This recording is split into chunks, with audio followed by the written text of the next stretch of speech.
Super Rugby Trans-Tasman, the Saturday games, all ended up with Kiwi teams getting wins, and all pretty handy ones, with 21 points being the closest margin of the three games, which were on paper supposed to be a wee bit closer than the Friday ones. It's the Force Highlanders one, which ends up being the closest of the lot.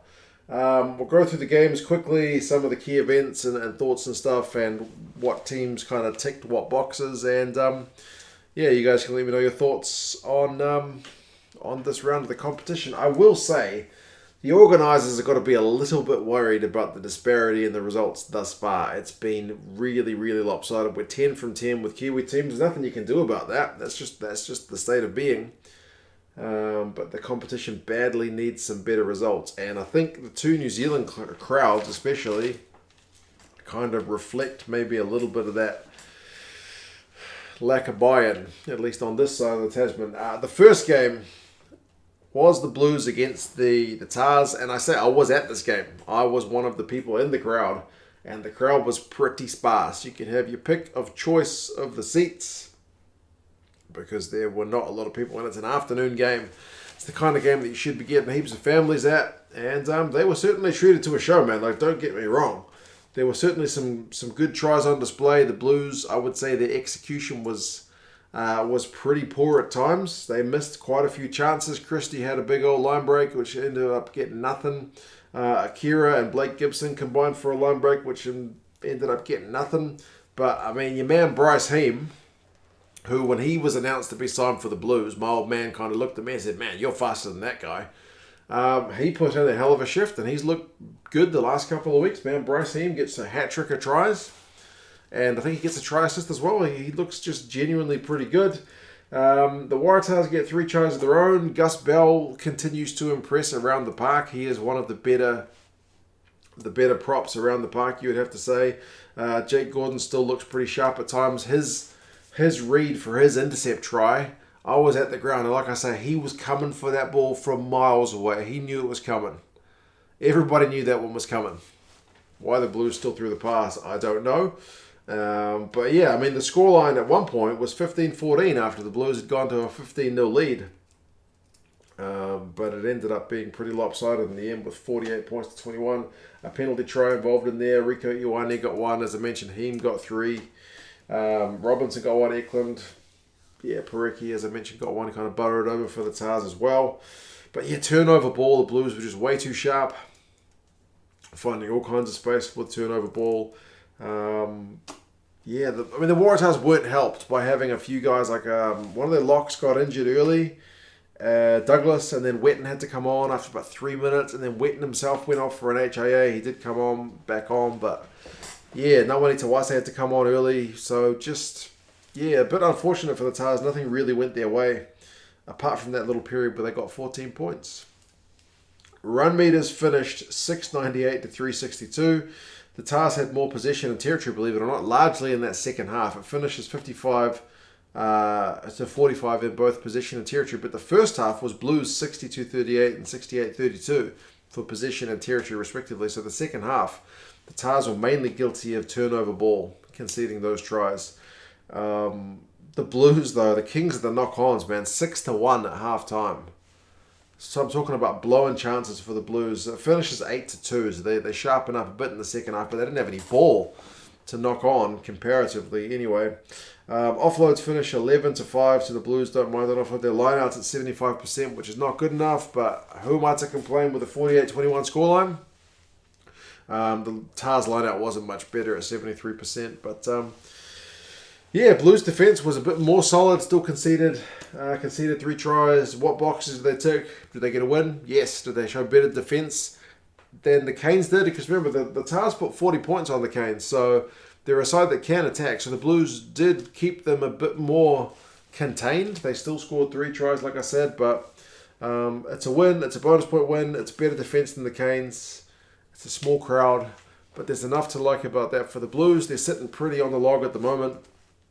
The Tars, did they get a win? No. Did they get a losing bonus point? No. Did they still ship a lot of points? Yes. Did they ship as many as last week? No. Did they score as many as last week? No. So seemingly as kind of steady as she goes. I think it's like 10 losses in a row for the Tars, which is some kind of club record, which is not the greatest, but I don't want to be a downer, man. The Blues put in a good shift, and the Blues, in a game like this, look like a pretty good team. They had their moments where Blues fans will be pulling their hair out, but still take the win. And they host the Brumbies next week. And based on this result, it's hard to see the Blues as anything but favourites, but the Blues can do any kind of result, so you never know. For the Tars, they get to host the Crusaders next, so good luck to them, man. The Crusaders just put a heap of points on the Reds as well, so it could be tough. Individuals, Heem got 181 run meters, 5 defenders beaten, and 5 clean breaks. Huge shift from him. Akira Ioane showed a good shift. Defensively, 17 out of 18 tackles is what the All Black selectors have always wanted from him, is that proper work rate. Tom Robinson had 18 out of 20. Gus Bell, the prop, had 5 defenders beaten, which is a massive shift in a losing effort. The next game, the Chiefs and the Brumbies, I'll admit I missed the first 10 minutes because trying to race home from the stadium to get home in time for the game was not easy, but I did see the scoreline was 5-0 when I started watching, and the Brumbies immediately won a scrum penalty. So I thought maybe they were going to be doing all right, but their scrum did suffer throughout the rest of the game. You would say they did manage to even it up with 5 points apiece when Ikitau went over on 12 minutes. But man, the Chiefs were really sharp. Jacobson especially was just everywhere. Their scrum was monstering the Brumbies. I don't know how that first scrum penalty went the Brumbies' way, because everything else I saw was pretty much the Chiefs. Like one of Jacobson's 2 tries was essentially just a walkover. The scrum just pushed all the way there. And I mean, he still has to control it. He still has to put it down. But with go-forward ball like that, it's a number 8's dream, man. So yeah, far too good from the Chiefs in that regard. They weren't perfect either. They had some knock-ons of their own. At halftime, it was still kind of game on, 19-5. It's not game over, but the Chiefs are still looking pretty comfortable. They've had tries to Va'i Jacobson with 2. They would get a few more, and a particularly magic ones to ALB in the second half. Ikitau got their only one, but they did get 2, including 1 consolation one in the second half, the Brumbies. The Chiefs had more possession, more territory, more run meters. The clean breaks were even, but yeah, on the scoreboard it was mostly the Chiefs. Nankivell thought had a pretty good game as well. Boshier made a heap of tackles, so defensively a very solid unit. The Brumbies, when they did win a scrum penalty in the second half, they missed touch. It's like you got to shake your head. Like sometimes they were struggling with just their own errors, just kind of letting them down, just giving the Chiefs chances, inviting them into their half, which was pretty disappointing. The ref was a little bit frustrating. I don't really like to talk about the refs that much, but yeah, some of the calls were a wee bit weird. I thought the yellow card to Swain was kind of a tough one because he said it's direct contact to the neck, but I thought his high tackle on D-Mac hit the shoulder first and then rode up more like a seatbelt. But I don't know, man. If you just scroll through Twitter and look for it, you'll see different people. Clear yellow should have been a red, and other people like, how is that even a card? Not even a penalty. So it's just one of those divisive things. The way the ref described it on the microphone, though, I didn't feel like matched what my eyes saw. Basically, that's how I saw it. Like ALB had also been hit up for a high tackle earlier in the game on Lolasio, but he had been slipping, so the ref said that mitigated it. Whereas I thought this one would be mitigated by the fact that he hit him not directly, but it slipped up. So to me, it kind of was the same, but it had a different outcome. I just want consistency. But yeah, a little bit frustrating. That being said, the ref did not cost anybody the result. The Chiefs, which was way too good. Scrum was dominant. Skills were there. The ALB try, man, the Brumbies were just flat-footed. It was after D-Mac got high tackled, but they essentially went coast to coast. Tia, chip and chase. I think Trask's the one who gathered it. Like, honestly, that try was just phenomenal. And ALB showed some wheels as well, which he's certainly got in his bag of tricks. So, run meters finished 550 to 398. Possession and territory pretty even, 51-49 and 55-45 respectively, with the Chiefs edging both. Defenders beaten though, 33 to 26. That's a lot of missed tackles, kind of from both sides, but especially the Brumbies. Clean breaks 8 to 6 is kind of close, but yeah, you look at some of these and just the commitment from the Chiefs guys. Like D-Mac put a big old hit into Henry Stowers at one point, put him into touch. Like, there's a huge size disparity there, but what is that saying about the size of the dog? It's not the size of the dog in the fight, something like that. You know what I mean? D-Mac's not a big guy, but he's got a big ticker. Yeah, ALB 134 run meters, 2 clean breaks, 5 defenders beaten. Boshi had 26 out of 26 tackles. Kata 10 defenders beaten. For the Brumbies is actually a pretty good effort. Valtini has 19 out of 21 tackles. So, yeah. Chiefs go across the ditch to play the Reds in Townsville. The Reds will be hurting after their results, so it's possibly a wounded animal scenario. But they'll still be confident, and the Brumbies come up to Auckland to play the Blues at Eden Park. Yeah, Chiefs getting a bonus point win.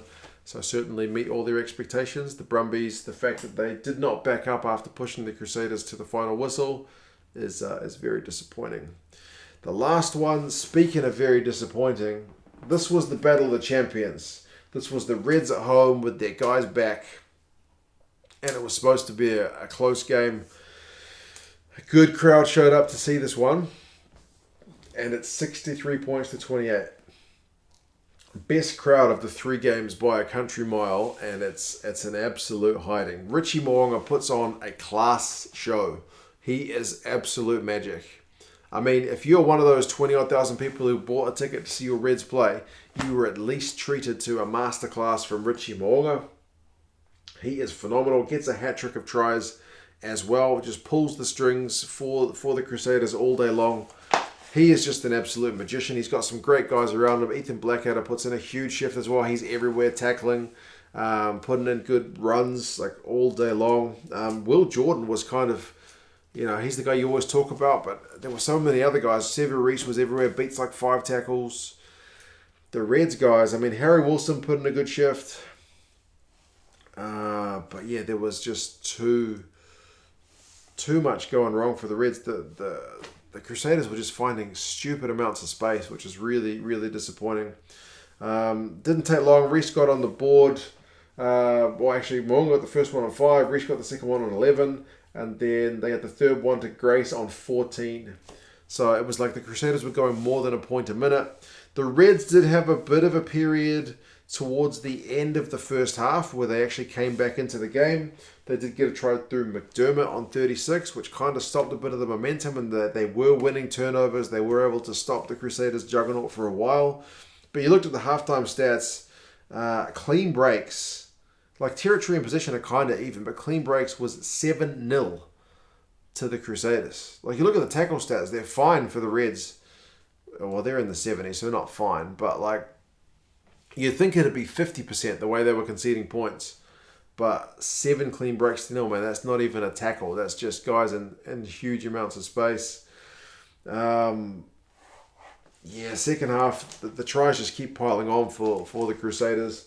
The Reds did get a couple, interestingly, during a yellow card period. They got one through Wilson, which is one that Will Jordan will not look back on that fondly because he had Tupou and Wilson both charging at him. He's got to make a decision, who do I tackle?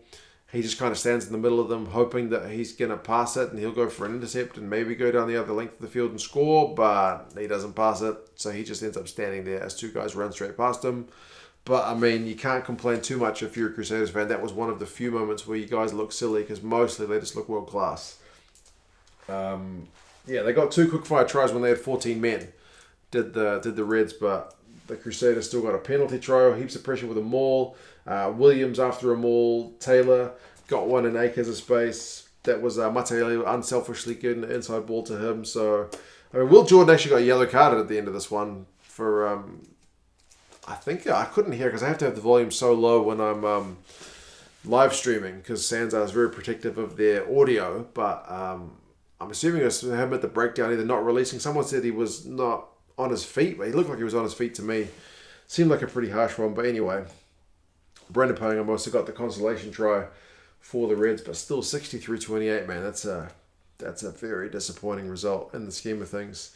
Run meters finished 314 to 424. Crusaders edging it, dominating it.